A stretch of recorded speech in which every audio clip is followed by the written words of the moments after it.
Welcome to the Popcorn Talk Network. For the online broadcast network that features movie discussion, news, and interviews, press 1. Popcorn Talk. We talk movies.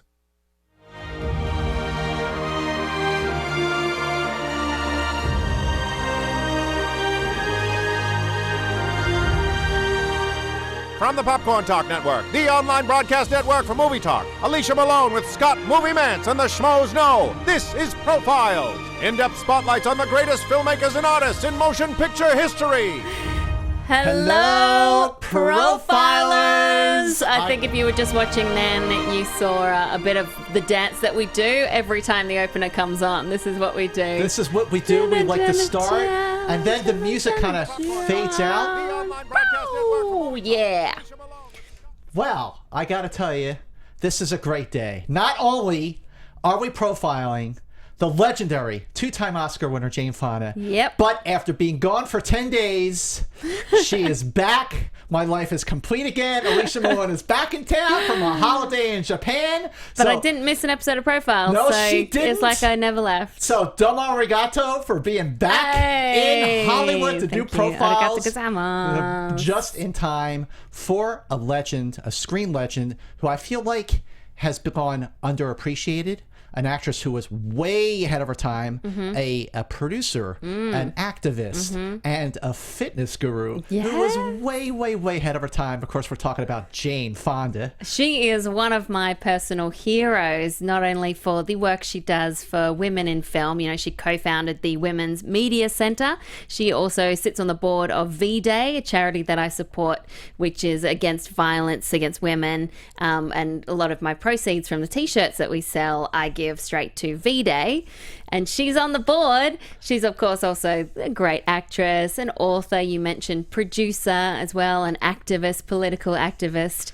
She's got 2 Best Actress Oscars, an Emmy, a Tony nomination, an Honorary Palme d'Or Cannes Film Festival, and as you said, the all-time top grossing home workout tape. And let me tell you, I did it the other day because I downloaded it with all the other movies on my Amazon Kindle, and I did the workout, and it's still really tough. It still holds up, doesn't it? Kicks my butt, yeah. Just like the movies and the performances. For sure. Those workout videos. I mean, listen, Jane Fonda was way ahead of her time. She was a strong woman pushing for things, not just beliefs, but also for roles and films that she produced through her production company at a time when it was even more rare than it is now, and it shouldn't be rare at all. But she was a trailblazer, a groundbreaker, and she always took on roles that were close to her heart. Strong women, and again, strong complex women, strong vulnerable women. That was the thing that I really noticed when I rewatched her films, was how she played these characters that were allowed to be all things. You know, they weren't stereotypical female characters, not all of them anyway, and particularly the ones that she produced. And I feel like a lot of the movies had really strong issues that she produced. They did, and these are movies that still pack a punch. Even a movie that you think would feel dated is even more relevant now than when it came out in 1980. Oh man, I can't wait to talk to you about this movie. I'm sitting watching this movie, and you probably guess what it is. But I'm telling you, Alicia, when I was watching this movie, I was like sitting there watching on my couch, relaxing, and then I sat up and I went, oh boy, we're going to have a lot to talk about with this. But the amazing thing, too, about Jane Fonda, she took 14 years off from acting. She basically retired in 1991, came back with a vengeance in 2005 with Monster-in-Law, comedic role, but she's also done amazing work on television in Newsroom and on Grace and Frankie with her friend Lily Tomlin. Yeah, amazing. Who she made that movie we're going to talk about very shortly with. Yep. But, you know, she's a TED speaker as well. She's an author. Yeah, she's great. So what the hell took us so long to do Jane Fonda? That's the question. And I think she is really underrated. It wasn't until I started doing this research that I realized that she's been nominated for 7 Oscars. 7. I knew she'd won some, and she'd been nominated some, but when you see 7 in a row, you think, wow, she is one of the most important actresses we have today. And when you watch, definitely watching the films again, maybe one of them that I'd never even seen before, that wasn't on our Fast Five, but I still watched it anyway, you just go, holy cow, if there's any career that needs to be reevaluated and reappreciated, it is Jane Fonda's. Such an interesting life. A Wonderful Life. A Wonderful Life indeed. Yes, and so it's time to look at our Wonderful Life video, our bio of Jane Fonda. Roll it. Actress, writer, producer, activist, sex symbol, fitness guru, Oscar winner. Jayne Seymour Fonda was born on December 21st, 1937 in New York City. Her mother, Frances Seymour Brokaw, was a New York socialite, and her father was legendary actor Henry Fonda. Her brother is actor Peter Fonda, and her niece is actress Bridget Fonda. After a brief modeling career, which saw her grace the cover of Vogue, twice actually, Fonda switched to acting and studied under the great Lee Strasberg at the famed Actors Studio. Her stage work in the late 50s led to a burgeoning film career in the 60s, starting with 1960's Tall Story, which co-starred Anthony Perkins. Fonda averaged 2 movies a year until her breakthrough performances in 1965's Cat Ballou, 1966's Any Wednesday, and 1967's Barefoot in the Park, the latter of which co-starred her frequent collaborator, Robert Redford. But if 1968's sci-fi spoof Barbarella established Fonda as a sex symbol, it was 1969's They Shoot Horses, Don't They? That established her as an Oscar contender for the very first time. Over the next decade, Fonda starred in one great classic after another, winning 2 Academy Awards for Best Actress for 1971's Clute and 1978's Coming Home. She was nominated 5 other times. Wow, and special thanks to the Pit Boss for lending your voice as always, and JTE who recorded that over at Screen Junkies Defy for us. So thanks guys. We appreciate that. We love Screen Junkies. Well, this is an actress who was very driven, and she is, she actually said, quote, "When I start down a path, I know it's the right path. I go with all of me." And when you look at her performances, and when you look at her side project with the fitness stuff, it is amazing that she really does put everything into everything that she does. For sure, yeah. She researches all her roles. She really goes for it all. And I believe we have the same first blood when it comes to Jane Fonda. Let's hear yours. 9 to 5. 9 to 5. Working hard to make a Now, I living. know you did not see this in the cinema. No.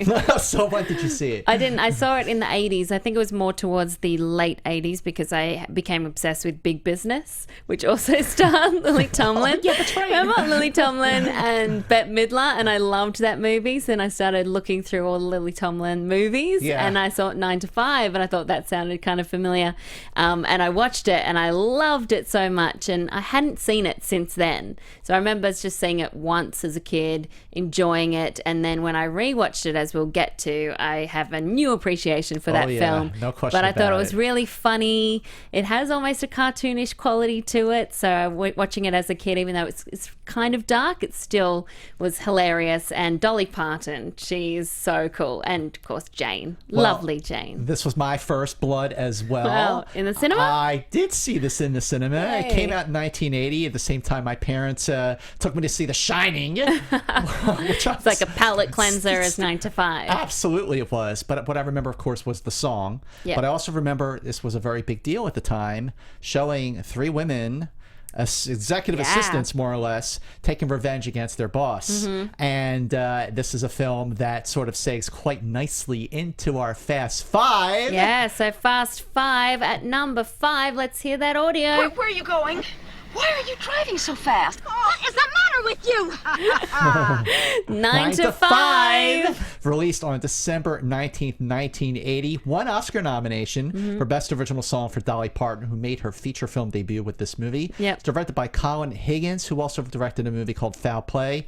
And this is a landmark film, a controversial film. And let's give it a high five for a movie that is more relevant now than ever. What did you think scary. watching this movie I don't again? even think we should high five that. I think we should say, like, why is this still relevant? Yeah, that you're it's right. still talking about these, like, sexist bosses and women, who are struggling in the workplace and, trying to get their opinions heard. Of course, not everyone's like that, but it definitely, I related to a lot of the themes in this, watching it now as an adult versus when I was a child. I love that it's based on an idea from Jane Fonda herself. She said, "I've always been attracted to those 1940s films with 3 female stars. It was originally going to be a drama drama, but Fonda thought it might be too feminist and a bit too preachy if it was a drama, so they made it into a comedy. Of course, she also wanted to work with Lily Tomlin, who is so great at comedy. And Jane did a lot of research for the film. She talked to a lot of women to get their stories. And she asked Colin Higgins to write a screenplay showing that you can run an office without a boss, but you can't run an office without the secretaries. Well, that's true. But the chemistry between these three ladies, Jane Fonda, Dolly Parton, and Lily Tomlin, really does make the film. So different. Where they all get high. Is like it's such a one of those pop cultural movie moments. They all have different dreams of getting back against fantasies. Dabney Coleman, who plays Franklin M. Hart Jr., who is, quote, a sexist, egotistical, lying, hypocritical bigot. Yes, almost got it right. We almost got it right. But this was a film that was a very big deal. It holds up very well. I mean, unfortunately, it's timely now for better or worse, mostly worse. A look at sexism, ageism, diversity, equal pay for women, you name it. This movie touches on all of those things. And by the way, her production company, this was the third of 6 movies that she produced through that company. Amazing. And even the New York Times, Vincent Canby loved the film, saying there's some sort of lesson to be learned from the fact that the biggest laughs in 9 to 5 depend on enthusiastic, unabashed sexism. Whoa. And I love the 3 different characters because they are so different from each other. I love how they all band together in this kind of evil plan. But even the boss, I mean, he is all those things, but he's also got that likable quality about him too. So Dabney Coleman, yeah. He was also the same year, I think he made, or maybe the following 2 years later, he did Tootsie. Yes. Which is sort of almost like the same kind of role, very chauvinistic. So it's like you enjoy seeing him all strung up and being tortured, but at the same time you're rooting for him a little bit as well. I mean, I just love these 3 ladies and the way they put their minds together and then they really take on the world. Jane Fonda, she's better known for her serious dramas, but she's very funny. She's very funny. If you go back to like Barefoot in the Park, and obviously, Fun with Dick and Jane, and definitely 9 to 5, and later on Monster Ballou, yeah, she's funny, but people don't appreciate her with the comedy, but they will now. And you definitely can see, this was the start of Dolly Parton's film career, like you said, and you can definitely see that that charismatic quality that she has, and she really draws you in with her personality. I love that. Well, what I love is that the profilers love this movie as well. Our very loyal profiler, Lynette Charles, says, this is such a fun movie. 3 diverse secretaries take revenge on their sexist, egotistical boss, played by Dabney Coleman. Jane Fonda convincingly plays Judy, a recently divorced housewife who ventures out into the workforce. Lily Tomlin is Violet, the underappreciated supervisor who shows Judy the ropes. Dolly Parton is Southern gal Dora Lee. There are crazy antics, both fantasy and revenge. They abduct their boss and run the business themselves. The movie shows how bosses abuse their positions and power, which I think still occurs in this day and age. I'd just like to mention what a fantastic job you both do, Alicia and Scott. Love you both for it. Hashtag Film Geek, hashtag Profile for Life. Thanks, Lynette. She's always such a great supporter of us.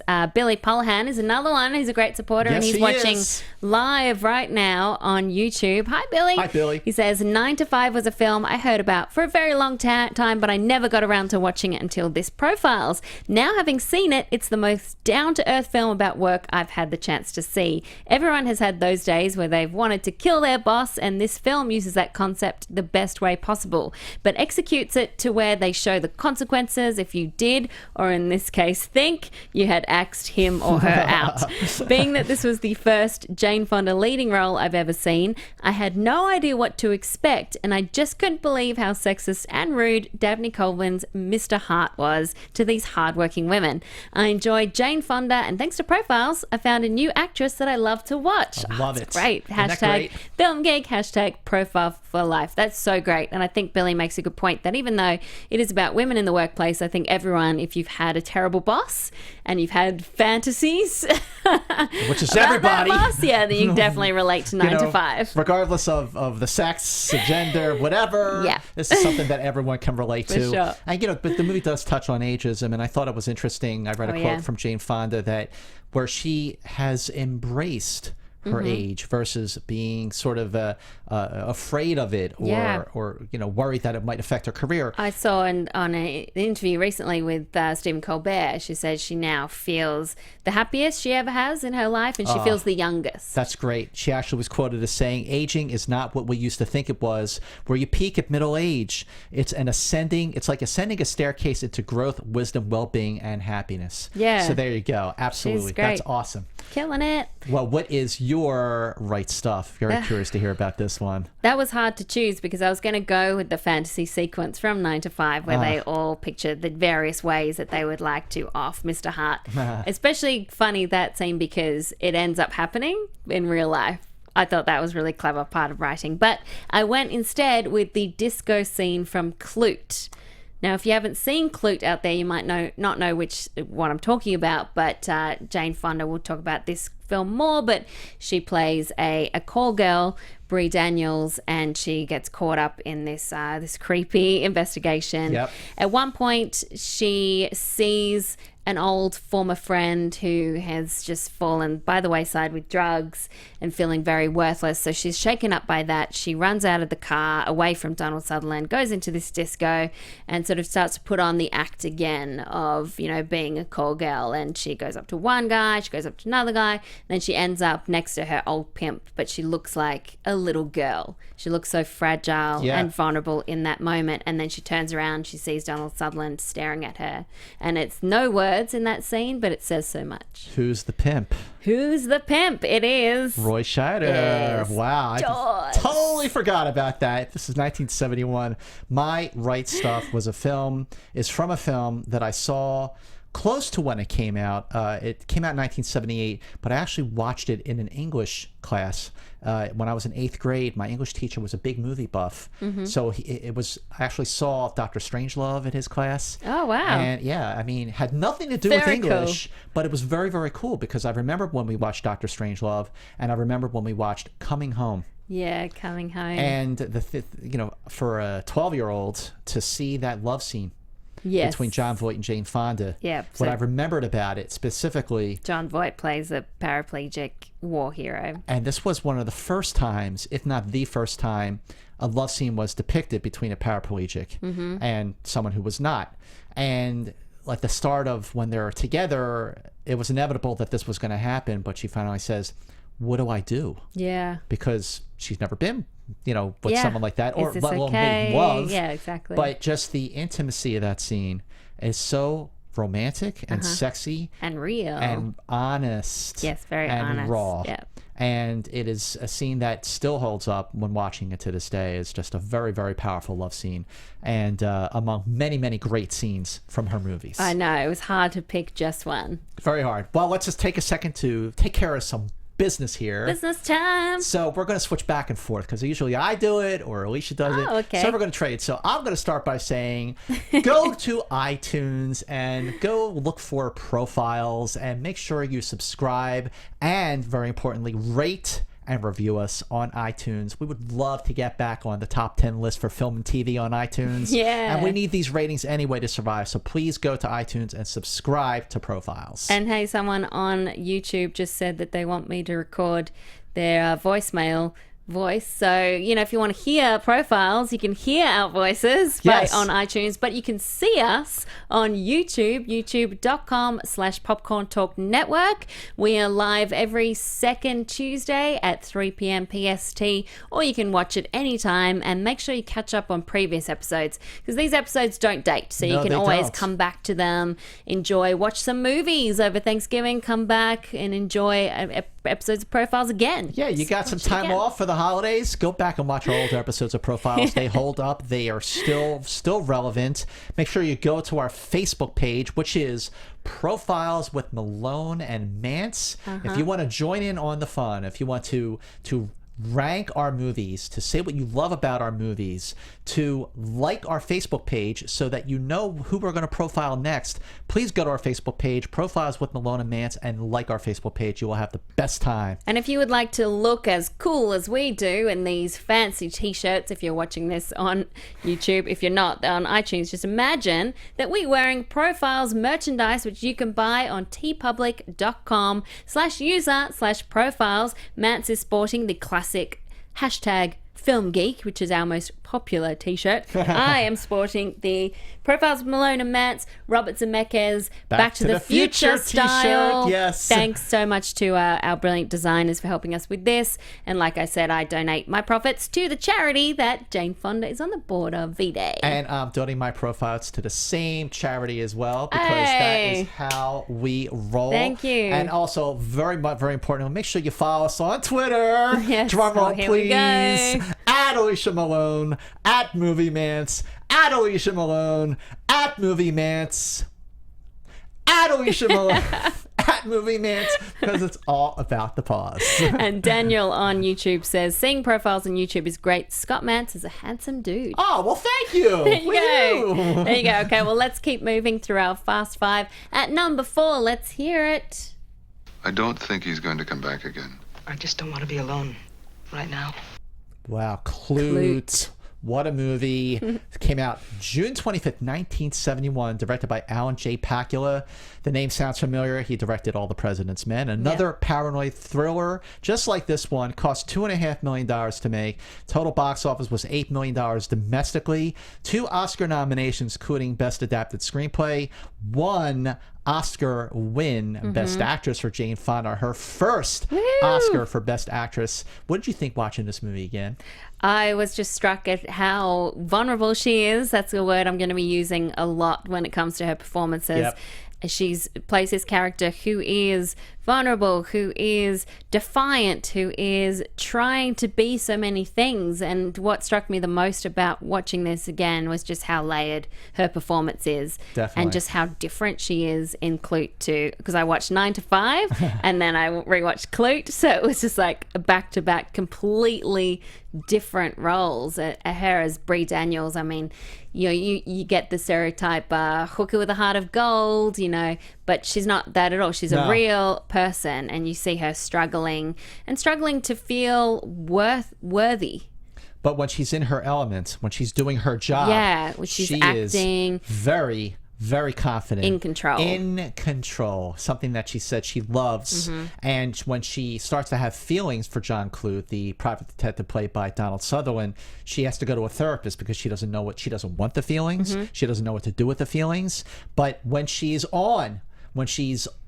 feels good about herself, it is a sexy, confident performance, and is absolutely the reason why she won the Oscar, because you mix that confidence and control with the vulnerability. Because you go, that which is the layered. real her? I mean, is she just putting on a mask to get through this, and she gets self-esteem from winning over these guys, but then leaves and doesn't feel like she's worth anything more than just her body? When near the beginning of the film, when she's with one of her clients and they're making love and she looks at her watch, it's like, whoa, I forgot about that scene. It's like she just wants to win him over, and then she's like, okay, I'm done. But it is a fearless performance. It sure and she is. owns it. She kills it. Yeah, absolutely. I mean, it's amazing when you watch this movie. Just watch the therapist scenes and know that they were improvised. Oh, they were. They were all improvised. And Jane asked specifically for a female therapist in the role because she felt like Brie would open up more to another woman and also feel defensive as well,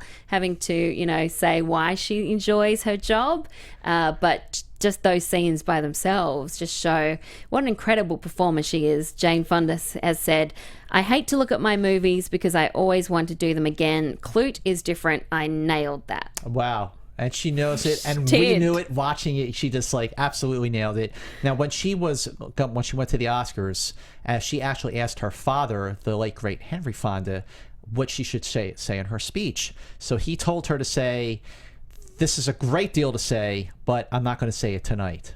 And when she was giving her Oscar acceptance speech, that was part of what she said. Yeah, that's great. The Time magazine at the time, Jay Cox said, Fonda makes all the right choices here, from the mechanics of her walk and her voice inflection to the penetration of the girl's raging psyche. It is a rare, fantastic performance. Time magazine, 1971. I just want to say welcome to Dalen Bonner, who is watching Profiles for the first time live on YouTube.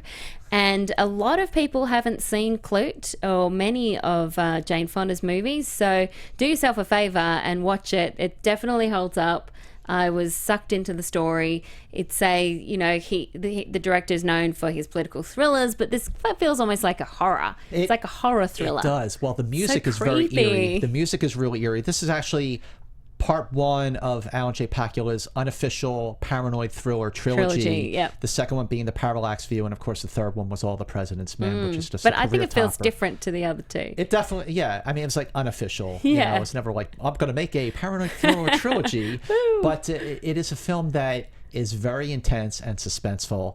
And the fact that the score is just so eerie. It is not the kind of movie that you think it is. Oh, she plays a call girl. Oh, I know what this movie's going to be. She seduces the private detective. And she falls in love with him. It's and much deeper than that. Much deeper than that. And because we got no love for Clute on our Profilers Facebook page, I want you guys to let us know once you see it. That's my challenge. Go watch Clute and then tweet us or write on our Facebook page and let us know what you think. We'd love to hear. And when we do a profile on someone who, like a lot of our fans and viewers or listeners know about, yeah, that's cool and fun. But I think it's more rewarding for both of us when people watch a show like this. They go, I've never seen one of Jane Fonda's movies. And we're careful not to spoil things. Absolutely. So we give you just enough, but don't worry, you still got lots of surprises when you see these movies. But more than any other profile we've done, episode 44 here, for 44. us to be able 44 to be able to introduce people to Jane Fonda's career, that's so cool. Would be such an honor. It would be an honor. Absolutely. Well, she's got a lot of interesting trivia. Oh yeah. I was sifting through it all. Hit me with one. Okay, I'm going to hit you with one that she actually turned down Norma Ray. Oh, wow. Which earned Sally Field an Academy Award. Well, I have one which I know you've written down as well, which was she was offered the role of Nurse Ratched in One Flew Over the Cuckoo's Nest. She turned that one down. That also won an Oscar for its actress, Louise Fletcher. Yeah. Well, did you know that Jane and Henry Fonda are the only father-daughter couple to receive Oscars for lead roles? In the same year, too. In the same year? Well, no, actually, they were the first father-daughter team to be nominated for an Oscar in the same year. Oh, right. Okay, for On Golden Pond. As well as that, yes. Because she would have been supporting for On Golden Pond. Well, did you know that on Golden Pond, on the set, Michael Jackson visited Jane Fonda and apparently skinny dipped on set with her. So there you go. That's very random trivia. A little bit of trivia. But I'll take it. And did you know, speaking of musicians here, that Jane Fonda was taught how to play guitar by David Crosby. Pretty cool. And cool. One last little bit that I didn't know until I started doing my research. Her production company, IPC Films, do you know what it stands for? It stands for, I'm going to guess, Indochina Peace Campaign. Yeah, good guess. Or you just read the notes that you've written down. Yeah, but that is correct. That is correct, Scott Matt. There we go. Knew the answer. I had it written down. I had to peek. All right, well, let's go on to our Fast Five. Number 3 is... I'm afraid of him. Well, he's afraid of you, so you should get along fine. On Golden Pond, released in 1981, cost $15 million to make. Box office was $119.2 million domestically. It was the second highest grossing film of 1981, behind 1981. Can you guess? 80? That was 82. I'm terrible with dates. It is directed by Spielberg. It is Raiders of the Lost Ark. Raiders, of very, course. very close. See, well, I'm terrible at dates. Directed by Mark Rydell, based on the play by Ernest Thompson, who wrote the screenplay. 10 Oscar nominations, including Picture, Director, Supporting Actress for Jane Fonda. 3 wins: Best Actor, Henry Fonda; Best Actress, Katharine Hepburn; and Adapted Screenplay. Watching this movie, watching acting talent on that level just makes your jaw hit the floor. It does, and it reminds me that legends, they're they're legends for a reason, if that makes sense. Like, I was watching Katharine Hepburn and Henry Fonda and then Jane Fonda as well, and just these three heavyweights of acting and the kind of nuances they bring to their characters and the different ways that they will say dialogue that you might not expect, and they make it all feel very natural and completely round out the characters. I was watching this on a bus to Mount Fuji in Japan, cool. Sitting next to my friend Lucy Armstrong. Yeah, she's the best. I went to school with her, and she looked over my shoulder. She was like, "It looks like a boring film. They're just sitting on boats and talking." And I'm like, "No, it could appear that way, but because of the characters and the acting, it is so much more than that." I mean, Jane had wanted to work with her father, Henry Fonda, for a long time, and she'd hoped that working with him would kind of help mend a bit of their strained relationship. And I think it's that raw quality in those scenes. Sure. You can tell it feels so real. It's vulnerable. Again, vulnerable is going to be my keyword. And also heartbreaking. There's that moment when he goes, "I just don't think we like each other very much." I was like, oh, to have your father say that to you? And the tears in that scene were genuine because of the movie just sort of mirrored in I don't want to say an exact way, but it depicted their own rift in real life. So the art was imitating life. Yep. But Jane Fonda purchased the rights to this so that her father could make it. Yeah. Now, when he won the Oscar for Best Actor, he wasn't at the Oscar ceremony. He was too ill to make it. So in accepting the Oscar on Henry Fonda's behalf, she said, "I'll bet when he heard the news just now, he said, 'Hey, ain't I lucky?' As if luck had anything to do with it." And Henry Fonda died just 5 months later in August of 1982. Oh, wow. I mean, they'll always have that movie together, which is really special. And Roger Ebert said that, if we've heard that Jane and Henry had some problems that they have in this story, does it make the movie simple gossip? No, not if the movie deals honestly with the problems as this does. And that's what I feel like. It could be a bit tabloidy because it's, they're mirroring their real relationship, but no, because it's played so real, it really affects you. One of the things about watching movies again, whether it's for profiles or for anything, just to have gone that long without seeing On Golden Pond. I mean, I did see it when it came out in 81, but I mean, it was 12 or 13, so what do you remember about that, and what kind of perspective do you have on film when you're that young anyway? But watching now it you can relate to it more with relationships with your own parents, absolutely, and how you felt as a kid. You've got the boy who's 13 who's like stranded with these old people, but also just watching acting talent at work like Henry Fonda and Katharine Hepburn and Jane Fonda in the same movie. Even Dabney Coleman, he wasn't caricature like he was in some of his other films. It was nice to see him play something real. Yeah, but he's still very funny. And we didn't really get any comments for this movie either on our Facebook page, but there's a testament that just people just watch these movies. These are the greats. We are profiling these actors and actresses and directors for a reason, and these movies to make our Fast Five. There are big reasons, so please watch Clute and watch On Golden Pond. These are great movies, and again, let us know what you think. I mean, Jane has a fairly small role in On Golden Pond compared to Henry and Katharine, but man, she makes an impact. And she also has an amazing body in this movie. Good God! Gosh, that workout tape really does work, doesn't it? Yep. Yeah. A lot of other great movies that didn't make our Fast Five. Yeah. Let's go to the others, and there are a lot of others to touch base on. One of the first ones, a movie that I did rewatch recently that did not make our Fast Five, is They Shoot Horses, Don't They? This came out in 1969, directed by Sidney Pollack, and 9 Oscar nominations, including the first one for Jane Fonda. And this was a movie that sort of takes place at a dance marathon during the Great Depression, and it was an allegory, even though it takes place in the 30s, it was an allegory for the aimlessness of the 60s. Yep. And it is a powerful film. It is a turning point in Jane Fonda's career, coming just a year after Barbarella, which established her as a sex symbol. Yeah, it showed she really had those acting chops. Exactly, and Julia from 1977 kept that going because she was Oscar nominated for this role. Probably one of her most dramatic roles that she's done. She plays playwright Lillian Hellman during the 1930s, smuggling money into Nazi Germany for her friend, who's played by Vanessa Redgrave. And this was Meryl Streep's first film, I think. Yes, it was, 1977. Yep. Wow, amazing.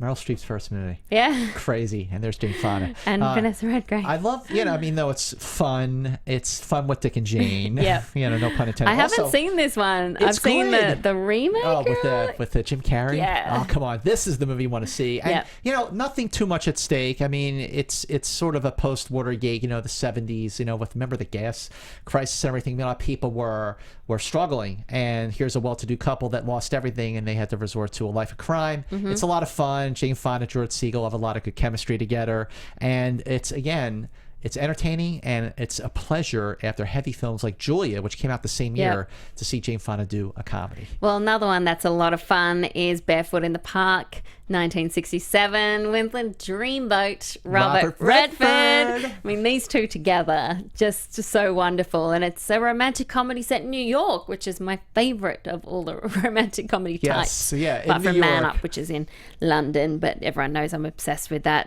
It's a really funny movie. 8 times I've seen that movie. And it's a really funny comedy, Barefoot in the Park, so it's one worth seeing again. And it's also the first, not the first, it was one of 3 movies, and soon to be a 4th that she is making with Robert Redford. First one being The Chase, and the third one being The Electric Horseman in 1979. Mm-hmm. Really charming, really funny, good chemistry between the two of them, based on the play by Neil Simon, who wrote the screenplay. And even though it's cheesy, I do love Barbarella. I do as well. Come on. I mean, it's a cheesy, sexy sci-fi spoof. Very sexy. What's not to love, but it's very much of its time. Very much. But it's so much fun. I mean, I've seen Star Trek episodes that had better production values than this movie that came out in 1968. I know, but it is so iconic for very good reason. So when you watch it, if you haven't seen it, then you'll get a lot of references that have been used after that about Barbarella. And you will know where Duran Duran, the music group, got its name. Oh, yeah. Okay, finally. But I also want to point out just a little another film, which she only appears in briefly, but it's a documentary, which is I love, and I think it's important to see. It's called Misrepresentation. Yeah. I had a feeling you were going to say that. I love this documentary. It's about media and how it affects the self-esteem of young girls watching it when all they're given is images of sex symbols, of, stereotypical characters, of not even being on screen. And it looks at news and magazines as well as movies. And Jane Fonda appears and she speaks very eloquently about it, so it's definitely worth checking out. What year did that come out? Because I know I saw it at Sundance. I think it was 2013? Yeah, it's a couple of years. A couple of years ago. And it was one of the first movies I saw that really set me on my path to be like, all right, we need to talk about this. We need to change things. And so in addition knows, I keep to all the movies that we are talking about, so yes, please go and watch Misrepresentation. That is a movie that is absolutely... It's an eye-opener. Gains more relevance as the years progress. Well, then we had our brackets. Your brackets, yes. On our Facebook page, Profiles with Malone and Mantz, which this week were run by Steve Zissou. Yay, Steve! Justin. We won't tell anyone. They did the best performances by Jane Fonda, and it got down to Clute versus 9 to 5. Which one do you think got the winning vote? Please say Clute.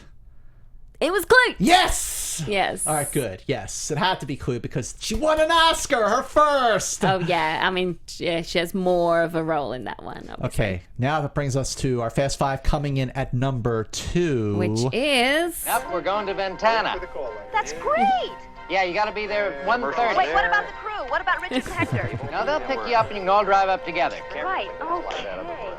The China Syndrome. Whoa. Watching this movie, released on March 16th, 1979, directed by James Bridges. It cost $6 million to make. Box office was $52 million. 4 Oscar nominations, which seems a bit low given the power of this film.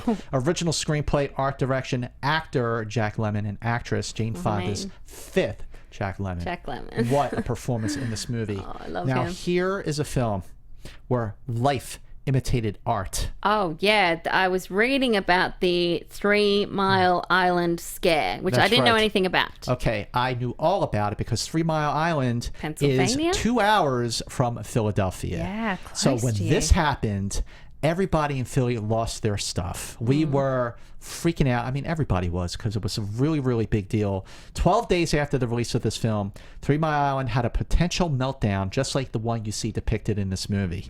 The worst accident in U.S. power plant history. It was rated 5 on the 7-point scale for international nuclear events. Wow. The movie was even pulled from some theaters. Oh, really? And it is a gripping movie, very, very intense, and very, very real. And it is a powerful, powerful film. My favorite of all the films that we've been talking about so far today. Oh, really? Yeah, really, really amazing. It's smart. It's scary as hell. It is a tension-filled, paranoid thriller. More than the others, like definitely more than Clute. But it is just a news crew that is in the wrong place at the right time. And I love the scene when Michael Douglas, who produced the movie, and plays the cameraman. He's like with the long hair and the beard, right? Yeah, This is like, you know, but you know, so they're up watching the meltdown happen, and she just motions to him like, "Are you filming this?" And you see him really subtly nod his head. Yes, that's a great scene. It's filled with great scenes. Great scene more towards the end with Jack Lemmon and Jane Fonda together. Oh, yeah. And they had such great chemistry at creating this friendship that develops over the movie. And during this time, Jane only wanted to make films which focused on important issues, and she turned down a role in An Unmarried Woman because she felt it wasn't relevant at the time. But for me, I really love the way this movie, and also Coming Home, you know, they're obviously issues that she felt very passionate about, but she played characters who don't necessarily turn into rebels, activists on the front line, but they just change their perspective completely, and they change from start to end. So she starts out, as you heard that little bit, she's this, oh great, up and go, like she does the soft news stories. You know, she's ambitious, she wants to do more, but she's quite happy just to have her job, and she's hardworking. Gets her chance and has to prove not just to her bosses but to herself. But by the end, she doesn't care. She just is passionate about this. She wants the world to know the truth, and she just wants them to know that one way or the other. I just love seeing the passion that she has towards the end. Watching the China Syndrome, because I watched this movie first and then went back to watch the others. Yep. So I'm sitting there watching this movie, and it occurred to me, what actress today reminds me of Jane Fonda back in those days? Who do you think I'm thinking Kate of? Blanchett? Amy Adams. Oh, Amy Adams, because of the toughness and the toughness in movies vulnerability. like, you know, the fighter. Yeah. But also they look very similar. Yeah. Like if you look at Amy Adams now and you look at Jane Fonda like in the late 70s and early 80s, they look very, very similar. And I mean that as a compliment to both of those actors. Like you could imagine Amy Adams if they did a remake of it today. Absolutely. Yeah. If they did a remake of the China Syndrome. I also love the way you watch how news was done back then, shot on film. They go like, go process this, and then it takes ages to process it. Whereas these days it'd be like camera phone, tweet it. The news is out there. They would have all that on their iPhone. But there's no score, which was a good idea. Oh, yeah. You know, Michael Douglas, as the producer, said, well, let's just go for the realism of this movie. And in his review for the New York Times in 1979, Vincent Canby said, the 3 stars are splendid, but Miss Fonda is more than that. Her performance is not that of an actress in a star's role, but that of an actress creating a character that happens to be major within the film. She keeps getting better and better. Well, Roger Ebert says, Jane Fonda is simply superb as the TV reporter. The range and excellence of her performance is wonderful. Yeah, she's incredible in this role. It's a movie that, like, by the time it was over, I realized I had not been breathing for almost 2 hours because it's so intense. Jack Lemmon. The crisis of conscience that Jack Lemmon has in this movie. About being a whistleblower. I mean, he is so friggin' great. And I'm thinking, we should do him on Profiles one of these days. Oh, I love him. We should definitely do him. Well, Liam Logrand, I wanted to read his comment. Australia! Yay, Aussie, Aussie, Aussie. He says, over 35 years later, the China Syndrome has never felt more relevant than ever. Director James Bridges does an excellent job of addressing the dangers of nuclear power without beating audiences over the head with a cliched message associated with preserving the environment. However, at the end of the day, this is a truly fantastic film about investigative journalism. I can never say that word. that is elevated by Jane Fonda's incredible performance. Kimberly Wells is a layered and independent character that isn't oppressed by a male-dominated working environment. True. She stands for feminism in a positive manner, and she's able to demonstrate to audiences the gender inequality gap evident in the entertainment industry. This film perfectly demonstrates why I love Jane Fonda for her strong female characters. Well said, Liam Well LeGrand. said, Liam LeGrand. And Britton Dower says, I first saw The China Syndrome on the Turner Movie Classics channel. I was studying for an exam and just had the TV on in the background. I didn't get any studying done because the movie instantly captivated me. The tension jumps off the screen and I couldn't stop watching. Fonda is fantastic and has great chemistry with Jack Lemmon, who turned in a masterful performance as well. Both were Oscar-worthy nominees, but it's just too bad they had to go up against Kramer versus Kramer. Even though the statement the movie made feels a bit dated, the tension and potential danger still hold up in the movie. If anyone hasn't seen the film, especially if you're watching Profiles or listening right now, they should make it a serious effort to watch. Yes, please do so and enjoy. Keep up the great work. Hashtag FilmGeek. Hashtag Profile for Life. Smile emoticon added on the end there. And Bill Polahan, who's watching live, says, if you watch Jane Fonda movies, you'll grow to be fond of her. Now, I'm excited about this next bit, Scott, because I was away.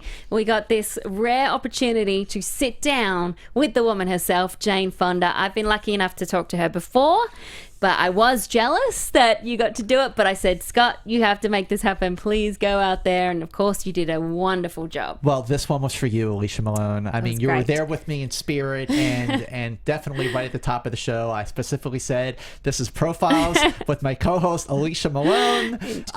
Now, her movie is called Youth. Yes. The movie co-stars, or really stars, Michael Caine and Harvey Keitel, Rachel Weisz. Have you seen it? No. Okay. I cannot wait. You will love it. I heard all about it. Profilers will love it. It is an exceptional film, a true work of art that reminded me of Fellini, an abstract movie. It is just nothing like it today. Amazing performances. It is a meditation on growing old, hence the title, Youth. Jane Fonda does not have a big role. It is not a huge role. But boy, when she comes in with her 2 scenes, she snaps it right out of from under everyone else. She steals this movie, and even though, again, it is a brief role, it is a substantial performance, one that she should get nominated for, and one that is a reminder, wow, she is still a force to be reckoned with, and an amazing actress. So well, you got a brief interview, but a substantial one. I'll take it. So here is the conversation with Jane Fonda. Roll it. Scott Nance for Profiles. Jane Fonda, thank you so much for joining us on Profiles. Our show is really, you're what our show is all about. And me and my co-host, Alicia Malone, we profile the greatest filmmakers of all time. We celebrate their accomplishments. So thank you so much for taking the time to sit down with us. I'm very honored that you consider me among the absolutely that you've had already. We couldn't wait to talk with you. But, gosh. you know, starting with Youth, what was it about Brenda? You know, this role, it doesn't have a whole lot of screen time, but it's such a rich character. What was it about Brenda that you just relished the chance to play her?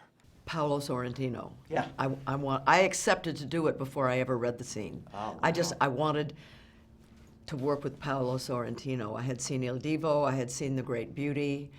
It doesn't happen very often that you get to work with someone like him. I mean, he's unique. He's like Fellini or Antonioni. It's a very special kind of talent, almost surreal. He writes and directs and is very meticulous, and I just thought it would be a grand adventure. And then when I read the scene, I thought, yeah, this is good. It's really good. I mean, there's a certain like a Nora Desmond-esque quality to her that is both riveting and heartbreaking at the same time. But, you know, just made me think back to just so many great performances in your career, and I know we don't have a whole lot of time, so I'm going to mention either a film or one of your co-stars, and I would love if you could just tell me the first thing that comes to your mind, whether it's a moment, a favorite memory. So let's start with They Shoot Horses, Don't They? What's the first thing that comes to your mind from the making of that film? Oh. That's a breakthrough performance for you. It was the first time in my career, and I had made quite a lot of movies by then, that I was making a movie that had something to say about what was happening in the world then. That's right. Oh, yeah. You know, it was an existential novel about greed. Moving on to 1971, Clute, Donald Sutherland, first Oscar. How special was that role, especially because, again, 1971, there was still a lot going on in the world. It was not as sort of a social commentary as They Shoot Horses, Don't They? But it was a great role, multi-dimensional role of a prostitute. And I went into it thinking I wouldn't be able to do it, and then it was one of the great experiences to work with Alan Pakula. Oh, he's just such a great filmmaker. Yeah. I really miss him as a filmmaker because I just watched... it's a fantastic movie on every level. The music, the sound. The performances. Yeah, the cinematography.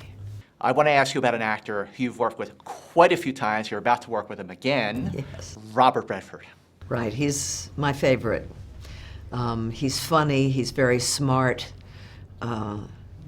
We have such a history together. You know, we first worked together in the early 60s, and we both grew up here in Los Angeles. And we have a lot of things in common. We love solitude, we love the wilderness, we love horseback riding, and so I'm crazy about him. I always fell in love with him, every film we did together. Who knows? Who knows? A fourth film together now coming up. Well, another film, and this is one that you really work closely, the development, the screenwriter. This was a very, very important film for you. Tell me about Coming Home. Well, I had worked for 3 years prior to making Coming Home with Vietnam veterans. Yeah. And active duty servicemen and their wives. And I had visited VA hospitals, and I wanted to make a movie that showed the reality of coming home from that particular war. Yeah. And, you know, a lot of what I learned is actually in the movie, in the script. And I'm very, very proud. And I feel so lucky that Hal Ashby directed it, that I had a chance to work with Hal Ashby. I got to tell you, I'm a huge Beatles fan, and I've never listened to Strawberry Fields Forever the same way again after seeing that movie. The way he used music. Yep. In all his movies, but, you know, Cat Stevens in Harold and Maude, which I've got Gooseflesh, which I saw recently, but he was a genius. But what's so great about being an actor is that you get an opportunity to work with all these different people. They're all puppeteers, but they all have a different way of pulling the strings. Yeah. You know, Fred Zinnemann, who directed me and Julia, would only do one take unless the camera broke. Wow. Hal Ashby would shoot 40 takes and print them all in the days when it was film. And then, you know, because he came from the world of editing, he would sculpt his film from bits and pieces of all the things that he printed. Hal Ashby was like a psychologist. He would burrow into the psyche of the characters that he was working with, and particularly had a sensitivity to women. You know, they're all different. And that's what's I feel so lucky to be in this profession. Well, I feel so lucky to be in this profession as well, and I cannot thank you enough for joining us on Profiles. Thank you. This is a wonderful interview. Thank you for having me. Wow. You get a high five for that, Scott. I get a high five for that. Hooray! Yeah, you did so good. What I love She's is, like, so you know, lovely. She, you know, the top of the interview, it was the first interview of the day. Oh, so yeah, you were the warm up. I was the warm up, but she warmed up pretty fast. Yeah. And I just love that by the end of the interview, it was like that was like the gold, because she was really opening up, and she was just so genuine. intelligent. She's very eloquent. I like that she really considers everything that she's saying. Yeah. Because her words have such power, and just to hear her speak about all the movies she's done, it's awesome to hear. I just wanted to talk about China Syndrome because it was so close, literally, to home for me when that happened, and I wanted to know her take on when life imitated art, just 12 days after the movie released. But we'll have that conversation another time. Yeah. And yes, I mean, wait till you see Youth. You're going to love it. You're all going to love it. I It is loved extraordinary. the Great Beauty. I saw that at Cannes a couple of years ago, and I was just enthralled by it. It's so I'm fantastic. sure I will love Youth. Well, now that brings us to number one on our Fast Five, which is, it has to be... We never managed to talk about that, did we? No, we don't. Coming Home. Released December 15th, 1978. Directed by Hal Ashby. Cost $3 million to make. Box office was $33 million. 8 Oscar nominations, including Best Picture, Best Director. 3 wins. Original Screenplay, Best Actor, Jon Voight, and Best Actress, Jane Fonda, her second. This is one of a slew of films about Vietnam that came out around that time. The Deer Hunter was that year. Following year after that was Apocalypse Now. This is a movie that still, has a lot to say. Sure does. And once again, based on a concept conceived by Jane for her production company. You know, she wanted to make a film about the Vietnam experience, and like she was just saying in that interview about what it was like for soldiers to come home from that terrible war. And she had a friendship with Ron Kovic, who of course was played by Tom Cruise in Born on the 4th of July. So that influenced a lot of what she wanted to say, particularly about the VA hospitals. And again, similar to the China Syndrome, I love that her character, who starts out as this, very proud military wife and then conservative, just doesn't quite understand everything that's going on, as many people didn't because it was shielded from view. And then working as a volunteer in the hospital, the things she sees and things she hears, it completely changes her beliefs. And then trying to deal with her new romance and then her husband coming back. I'm not going to spoil anything, but there's a lot going on. And once again, just a brilliantly layered, complex character who has a huge journey without changing 180 degrees, if that makes sense. She does, but it's not like a cartoonish version. It's very realistic and raw. It's a raw film. It's an uncompromising film, and a lot of attention goes to Jon Voight and Jane Fonda, obviously because they won Oscars for their roles. Good together. But Bruce Dern is fantastic. The change that he goes through when he comes back, he's changed. I know, if you've only seen him in Nebraska, you should definitely watch him in Coming Home. Yeah, Coming Home is fantastic. And when he comes back, he's changed. Of course, she has changed. And she's got something going on, and the three of them together, even though they only really have one scene together, it is just acting at its finest. And even though this movie, it's a little hard to find. I had to watch it on YouTube. It's amazing how powerful it still is, even though it came out in '78. It's about Vietnam, and like the music, the soundtrack is fantastic. Yeah, I mean, of course you had to mention the Beatles, of course, because you always do at least once. That should be another drinking game. You know, you should take an entire shot. Every time I mention the Beatles. But the music is incredible. I was thinking when I was watching this, and I'd never seen Coming Home. I'd heard about it. I had never watched it until this week. And I was watching it going, this soundtrack would be awesome. Yeah, the Stones, Simon and Garfunkel. Every classic 70s song, 60s song, 60s definitely. and 70s. Roger Ebert said the movie is an extraordinarily moving film. Coming Home is great filmmaking and great acting at its finest. Interesting that Luke Martin, the character played by Jon Voight, that following actors turned that role down. Jack Nicholson, Al Pacino, Sylvester Stallone. Stallone turned down Coming Home. And Jon Voight was so brilliant and very different to his character in Midnight Cowboy. Oh, definitely. So, I mean, shows his range too. Definitely, yeah. I mean, people think of Jon Voight differently now than they did, but back in the day, I mean, he was just one of the best actors of that time. You and definitely see it with this film. Well, Rachel Cushing, who's watching. Always is such a great writer. She's watching live. Knows her movies. Hello, Rachel. Hello. You're the best, Rachel. She said this about Coming Home, and I think perfect that she gets the last word because she says it so beautifully. Though there are many incredibly strong films about the psychological and emotional trauma caused by the Vietnam War, Coming Home is one of the most moving. As Sally, the wife of a Marine who goes off to fight, Jane Fonda perfectly portrays the slow growth of a conservative woman who didn't understand how to be herself outside of her marriage. True. When she learns to be independent and think for herself, she falls in love with the wheelchair vet Luke, played by Jon Voight. Their tragic love story is daring, beautiful, and heartbreaking as they save each other and learn to be stronger people. The film itself is an unflinching but respectful look at life for those affected by the war. But ultimately, it belongs to Fonda's Sally as a woman who finds her inner strength to both love Luke and her husband as much as she can. It's a remarkable film that it was produced by Fonda herself, an outspoken anti-war advocate who nevertheless saw the importance of telling a story of how the war affected both its veterans as well as the people who loved them. And even though it's about the Vietnam War, sadly, I think a lot of people could relate today. Absolutely. They absolutely can relate today.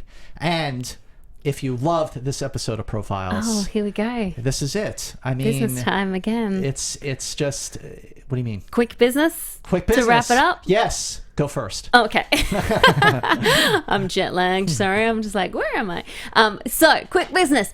You can subscribe, rate, review on iTunes for the audio podcast. And you can go to youtube.com/Popcorn Talk Network, subscribe to YouTube, and share it with your friends. You can go to our Facebook page, Profiles of Malone and Mantz. Make sure you like it, participate in the brackets. It's so much fun. And make sure you go to tpublic.com/user/profiles and get your brand spanking new Profiles t-shirts. Whip, whip. And finally, go to Twitter at Movie Mantz. I always get that wrong. At Movie Mantz, at Alicia Malone, at Movie Mantz, at Alicia Malone, pause, at Movie Mantz, at Alicia Malone. And we will finally recap our Fast Five. Number 5 was 9 to 5. Number 4, Clute. Number 3, Our Golden Pond. Number 2, The China Syndrome. and Number 1, Coming Home. I closed my book. The book is closed. The show is done. We'll be back in 2 weeks, and until next time, bye. From producers Maria Menounos, Kevin Undergaro, Phil Svitek, Christian Harloff, and the entire Popcorn Talk Network, we would like to thank you for tuning in. For questions or comments, be sure to visit popcorntalk.com. I'm Sir Richard Wentworth, and this has been a presentation of the Popcorn Talk Network. The views expressed herein are those of the hosts only and do not necessarily reflect the views of its owners or principals.